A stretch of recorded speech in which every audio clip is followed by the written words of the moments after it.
Hello दोस्तों, मैं लाया हूँ आपके लिए आरआरबी एनटीपीसी के 17 फरवरी के सारे इंपॉर्टेंट क्वेश्चन जो हमने एग्जाम सेंटर में जाकर पता करे हैं और बच्चों से पूछे हैं। और आज जो हमारा एग्जाम था मतलब कि 17 फरवरी को बहुत ही टफ था एग्जाम।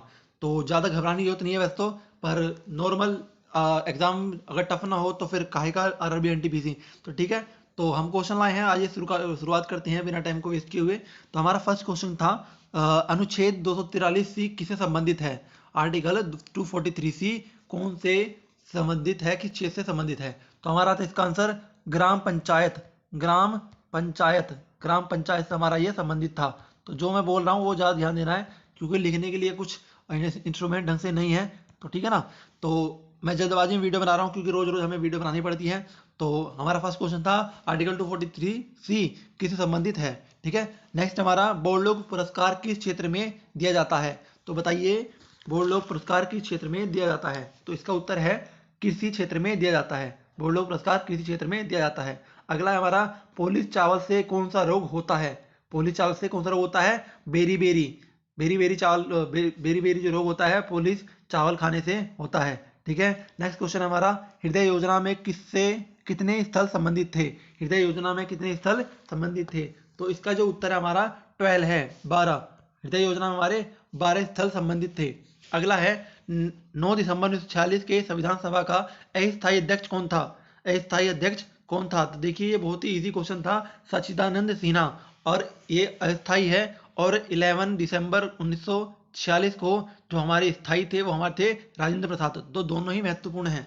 ठीक है। अगला है हमारा परमाणु रिएक्टर में ईंधन के रूप में क्या प्रयोग किया जाता है। तो यूरेनियम का प्रयोग किया जाता है ईंधन के रूप में। परमाणु रिएक्टर में यूरेनियम का प्रयोग किया जाता है। तो ध्यान रखना है, यूरेनियम का प्रयोग किया जाता है। अगला हमारा लिंगराज मंदिर किस वंश से संबंधित है और किसने बनवाया था और कहाँ बनवाया है।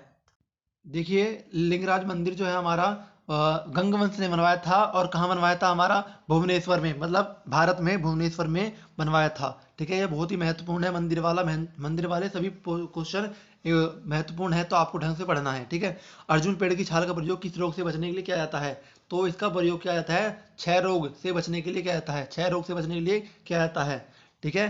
प्रत्युष सुपर कंप्यूटर को किस उद्देश्य के लिए इस्तेमाल किया जाता है। बताइए, प्रत्युष सुपर कंप्यूटर को किस उद्देश्य के लिए प्रयोग किया जाता है। तो मौसम के पूर्ण अनुमान कि देखिए कोई अगर आंधी तूफान बहुत खतरनाक आने वाला है तो प्रत्युष सुपर कंप्यूटर से पहले ही पता चल जाएगा। ठीक है। नेक्स्ट हमारा वर्ष 2018 को यूएन ने किस नाम से संबोधित किया है, किस नाम की संज्ञा दी है। तो देखिए हमारा जो यूएन ने 2018 को बताया है अंतर्राष्ट्रीय मोटे अनाजों का वर्ष बताया है। अंतर्राष्ट्रीय मोटे अनाजों का वर्ष बताया है। डॉक्टर हरगोविंद खुराना को किस वजह से नोबेल पुरस्कार मिला था। तो देखिए जो इन्हें मिला था वो हमें मिला था इन्हें मिला था कृत्रिम जीन के संश्लेषण के लिए। कृत्रिम जीन के संश्लेषण के लिए मतलब जेनेटिक्स जो होता है हमारा उससे संबंधित थी हमारे हरगोविंद खुराना। तो उसी संबंधित इन्हें नोबेल पुरस्कार मिला था। ठीक है। तो भारत का सबसे शक्तिशाली सैटेलाइट कौन सा है। भारत का सबसे शक्तिशाली सैटेलाइट कौन सा है। तो GSAT-30, GSAT-30 ये बहुत ही इंपॉर्टेंट है। ठीक है।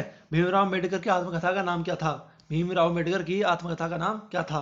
तो waiting for a why visa, waiting for a visa ये हमारा उनके आत्मकथा का नाम था। ठीक है। अगला है हमारा पृथ्वी की सबसे बड़ी भौगोलिक प्लेट कौन सी है। तो ये आपके लिए क्वेश्चन है, आपको इसका जवाब कमेंट में लिखना है। पृथ्वी की सबसे बड़ी भौगोलिक प्लेट कौन सी है, आप कमेंट में इसका उत्तर दीजिए। अगला है हमारा अशोक किस वंश का राजा था। अशोक किस वंश का राजा था। तो अशोक जो हमारा है मौर्य वंश का राजा था। कंप्यूटर में कंट्रोल देखिए, एनटीपीसी में कंप्यूटर के भी क्वेश्चन ठीक ठाक आ रहे हैं तो आपको कंप्यूटर पे बना कंट्रोल में रखना है और मौजूद रखना है। ठीक है। कंट्रोल ए से हमारा क्या होता है, कंट्रोल से सिलेक्ट ऑल होता है, सब सिलेक्ट हो जाता है। ठीक है। और सिलेक्ट के लिए हम क्या करते हैं यूज, कंट्रोल प्लस ए। कॉपी के लिए कंट्रोल प्लस सी। ठीक है। पेस्ट के लिए कंट्रोल प्लस वी। ठीक है। और अंडू के लिए कंट्रोल प्लस जेड। ठीक है। ये सब में याद रखना है। असहयोग आंदोलन कहाँ हुआ था। असहयोग आंदोलन गुजरात में हुआ था और इसका नेतृत्व किसने किया था, गांधी जी ने किया था। ठीक है।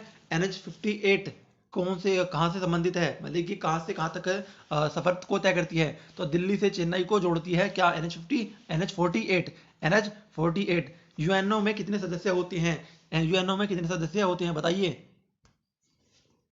देखिए इससे इसका मतलब था कि कितने स्थायी सदस्य थे, तो हमारे 5 स्थायी सदस्य हैं किसमें, यूएनओ में, ठीक है। तो उसमें इंडिया शामिल नहीं है, ठीक है। अगला है हमारा, संतोष ट्रॉफी किससे संबंधित है, संतोष ट्रॉफी किस खेल से संबंधित है, तो ये हमारा फुटबॉल से संबंधित है। टिहरी बांध किस नदी पर बनाया गया था, टिहरी बांध किस नदी पर बनाया गया था, तो भागीरथी नदी पर बनाया गया था। देखिए टिहरी बांध और नाला, मतलब जितने भी हमारे बांध है ना, सब इंपॉर्टेंट है और हमारे मैचिंग में पूछे गए थे क्वेश्चन, ठीक है। तो हमारे जितने बांध हैं सारे इंपॉर्टेंट हैं, ठीक है। और जो भी हमारे कुछ ज़्यादा इंपॉर्टेंट है, कोई बड़ा है, कोई छोटा है, कोई लंबा है, तो वही ज़्यादा इंपॉर्टेंट है, ठीक है। तो मलेरिया की टीके की खोज किस किससे किसे नोबेल पुरस्कार मिला था, मलेरिया की टीके की खोज के लिए किसे नोबेल पुरस्कार मिला था, बताइए। इसका उत्तर है रोनाल्ड रोस। रोनाल्ड रोस को हमें क्या मिला था, नोबेल पुरस्कार मिला था, किस लिए, मलेरिया के टीके की खोज के लिए। और एक चीज और है, कांग्रेस के सभी अधिवेशन बहुत ही महत्वपूर्ण है। तो आपको लाहौर अधिवेशन हो या हमारा कलकत्ता अधिवेशन हो, दोनों ही महत्वपूर्ण है, आपको ढंग से याद करने हैं, ठीक है। हमारे और क्वेश्चन आगे, परमाणु के नाभिक की खोज किसने की थी, परमाणु के नाभिक की खोज किसने की थी, रदरफोर्ड ने। भारतीय रेलवे के डिब्बे कहाँ बनते हैं, भारतीय रेलवे के डब्बे कहाँ बनते हैं, कपूरथला में, ठीक है।